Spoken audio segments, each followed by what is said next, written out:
Police पूरे मामले में जांच कर रही है। देश में सियासी हलचल तेज हो गई है। चुनाव आयोग की टीम कोलकाता पहुंचकर चुनावी तैयारियों का जायजा ले रही है। मुख्य चुनाव आयुक्त ज्ञानेश कुमार के नेतृत्व में आयोग राजनीतिक दलों और प्रशासनिक अधिकारियों के साथ बैठक कर रहा है। माना जा रहा है कि 15 मार्च तक वेस्ट बंगाल, असम, तमिलनाडु, केरला और पुडुचेरी की विधानसभा चुनावों की तारीख का ऐलान हो सकता है। मतदान अप्रैल में और मतगणना मई के पहले हफ्ते में होने की संभावना है। हरियाणा और पंजाब की सरकारों ने महिलाओं के लिए आर्थिक सहायता योजना शुरू की है। हरियाणा की लाडो लक्ष्मी योजना के तहत महिलाओं को 2100 रुपए महीना दिया जा रहा है। वहीं पंजाब सरकार ने मावा दिया सत्कार योजना का ऐलान किया है। इसमें 18 साल से अधिक उम्र की महिलाओं को 1000 रुपए देने की बात कही गई है। वहीं विशेषज्ञों का मानना है कि दोनों राज्यों ने महिला वोटरों को साधने की कोशिश हो रही है। पंजाब में अगले साल विधानसभा चुनाव होने हैं। ऐसे में सरकार महिलाओं को योजना का बड़ा मुद्दा बना रही है। वहीं हरियाणा सरकार भी अपनी योजनाओं का दायरा बढ़ा रही है। जाहिर है कि आय सीमा बढ़ने से लाखों नई महिलाएं योजना से जुड़ सकती हैं।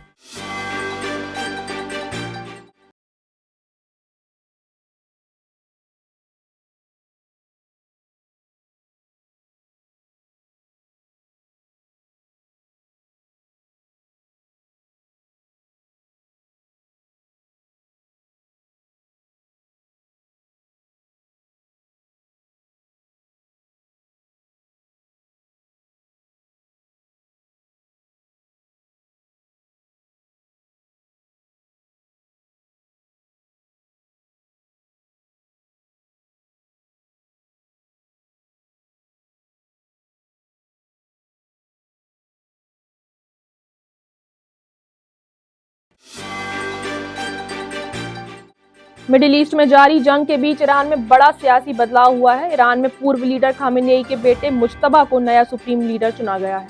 वहीं नए सुप्रीम लीडर के ऐलान से पहले ही तेहरान ने इसराइल पर कई मिसाइलें दाग दी। इजरायली सेना के मुताबिक एयर डिफेंस सिस्टम ने ज्यादातर मिसाइलों को इंटरसेप्ट कर लिया, लेकिन तेल अवीव में नुकसान की खबर है। इससे पूरे मिडिल ईस्ट में तनाव और बढ़ गया है। मिडिल ईस्ट में युद्ध लगातार भड़कता जा रहा है। इजरायली सेना ने इस्फहान एयरपोर्ट पर बड़ा हमला किया है, जिसमें ईरान का एक लड़ाकू विमान तबाह होने का दावा किया गया है। इसके साथ ही तेहरान ने भी भारी हमले हुए हैं, जहां कम से कम 20 लोगों की मौत की खबर है। रिपोर्ट्स के मुताबिक इस युद्ध में अब तक 1700 से ज्यादा लोग मारे जा चुके हैं और हजारों घायल हैं। वहीं खबर है कि अमेरिका ईरान के परमाणु भंडार पर कब्जा करने का विचार कर रहा है। ईरान के विदेश मंत्री अब्बास अराक्ची ने आरोप लगाया है कि अमेरिका के राष्ट्रपति ट्रंप को ईरान के खिलाफ युद्ध के लिए उकसाया गया। उनका आरोप है कि अमेरिकी सेनेटर लिंडसे ग्राहम और इजरायल के पीएम बेंजामिन नेतन्याहू ने मिलकर ऐसी योजना बनाई, जिससे अमेरिका को सैन्य कार्रवाई के लिए राजी किया गया। अराक्ची बोले, ग्राहम हॉल कई बार इजरायल गए और वहां की खुफिया एजेंसियों के अधिकारियों से ईरान से जुड़े मामलों पर बातचीत की। मिडिल ईस्ट में तनाव लगातार बढ़ता जा रहा है। खाड़ी देशों पर मिसाइल और ड्रोन हमलों के बाद सऊदी अरब ने ईरान को सख्त चेतावनी दी है। सऊदी विदेश मंत्रालय ने कहा कि एक मिलिट्री प्रोजेक्टाइल रिहायशी इलाकों में गिरा, जिससे कई लोग घायल हुए। सऊदी अरब ने आरोप लगाया कि ईरान लगातार सिविलियन इंफ्रास्ट्रक्चर, एयरपोर्ट और तेल सुविधाओं को निशाना बना रहा है। मंत्रालय ने कहा कि ये हमले अंतर्राष्ट्रीय कानून और सुरक्षा के लिए गंभीर खतरा है। सऊदी ने चेतावनी दी कि अगर हमले जारी रहे तो ईरान का सबसे ज्यादा नुकसान उठाना पड़ेगा और दोनों देशों के रिश्तों पर भी गहरा असर पड़ेगा। झारखंड के गिरिडीह जिले में सुरक्षा बलों को बड़ी सफलता मिली है। पटना एसटीएफ और स्थानीय पुलिस की संयुक्त टीम ने बेंगाबाद थाना क्षेत्र के गांव में छापामारी कर दी। वंचित नक्सलियों को गिरफ्तार भी किया। दोनों नक्सली रिश्तेदार के घर में छुपे हुए थे। गुप्त सूचना मिलने के बाद पुलिस ने घर को चारों ओर से घेर लिया और देर रात कार्रवाई करते हुए दोनों को दबोच लिया। गिरफ्तार नक्सलियों की पहचान पंकज यादव और पवन कुमार सिंह के रूप में हुई है। पंकज यादव पर हत्या और नक्सल गतिविधियों से जुड़ी गंभीर मामले दर्ज हैं, जबकि पवन कुमार सिंह पर भी हत्या और आर्म्स एक्ट के तहत केस दर्ज है। पुलिस के मुताबिक दोनों लंबे समय से फरार थे और गिरफ्तारी से बचने के लिए लगातार अपना ठिकाना बदल रहे थे। तकनीकी निगरानी से मिली जानकारी के आधार पर यह ऑपरेशन सफल हो पाया है।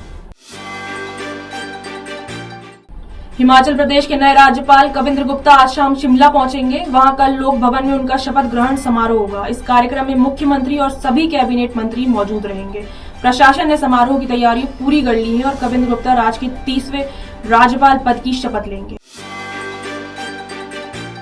मध्य प्रदेश के सरकारी मेडिकल कॉलेजों में करीब 8000 जूनियर डॉक्टर हड़ताल पर हैं। बता दें कि स्टाइपेंड संशोधन की मांग को लेकर डॉक्टरों ने ओपीडी सेवाएं बंद कर दी हैं। सिर्फ गंभीर मरीजों का इलाज किया जा रहा है। जूनियर डॉक्टर एसोसिएशन का कहना है कि जब तक उनकी मांगे नहीं मानी जाती तब तक वे ओपीडी में सेवाएं नहीं देंगे। देखा जाए तो डॉक्टरों की हड़ताल का असर पूरे प्रदेश को मेडिकल कॉलेजों में दिख रहा है।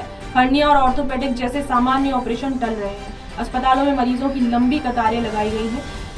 प्रशासन और डॉक्टरों के बीच बातचीत की कोशिश जारी है। फिलहाल कोई समाधान नहीं निकला है।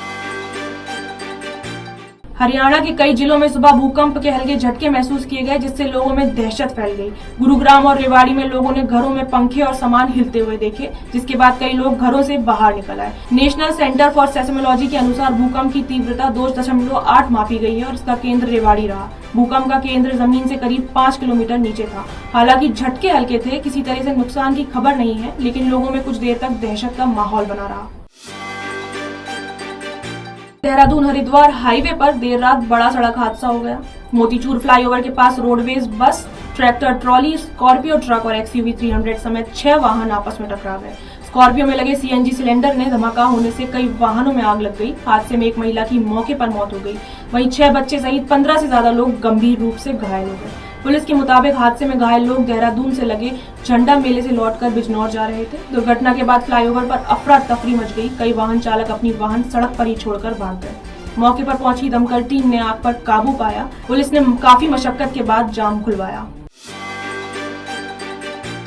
तो ये थी आज की फटाफट बड़ी खबरें। अगर आपको ये न्यूज़ पसंद आई हो तो वीडियो को लाइक, शेयर और सब्सक्राइब जरूर करें और बेल आइकन को प्रेस करना बिल्कुल ना भूलें। धन्यवाद।